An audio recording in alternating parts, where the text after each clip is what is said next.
Currency தான் பார்க்க போகிறோம். அதுக்காக நம்ம இப்போ வந்து நம்ம ஒரு கம்பெனி வந்து கிரியேட் பண்ணிக்கலாம். Alt-K enter. நம்ம சேனல் நேமே கொடுத்துக்கலாம்.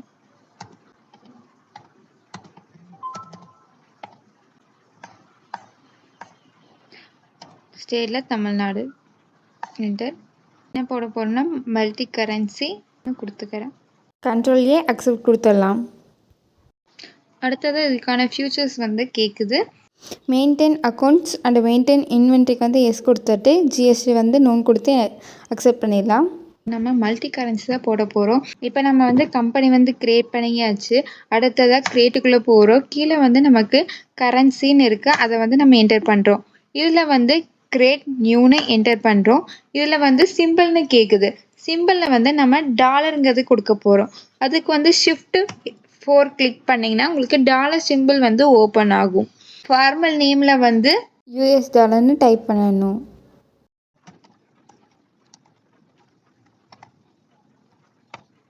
நம்பர் ஆஃப் டெசிமல் பார்ட்ஸில் வந்து 2ன்னு இருக்குது. அதுக்கப்புறம் Ctrl+ அக்செப்ட் கொடுத்துடலாம். அடுத்தது நம்ம வந்து பவுண்டு சிம்பிள் வந்து போட போகிறோம். இதே வந்து நம்ம கம்ப்யூட்டரில் போடுற மாதிரி இருந்தால் Alt கிளிக் பண்ணி 156ன்னு கொடுத்தோம்னா நமக்கு பவுண்ட் வந்து வரும். இதே நம்ம லேப்டாப்பில் வந்து போடுறோம்னா நமக்கு வந்து அந்த மாதிரி கொடுக்க முடியாது. ஏன்னா அந்த 1 2 3 மேலேயே நமக்கு நிறையா சிம்பிள்ஸ் வந்து இருக்குது. ஸோ அதுங்காட்டி வராது. அதுக்கு வந்து நம்ம பவுண்டுக்கு வந்து என்ன கொடுக்கணும்னா விண்டோ கிளிக் பண்ணி டாட்டை கிளிக் பண்ணுறோம். அப்போ வந்து நமக்கு சிம்பிள் வந்து ஓப்பன் ஆகும்.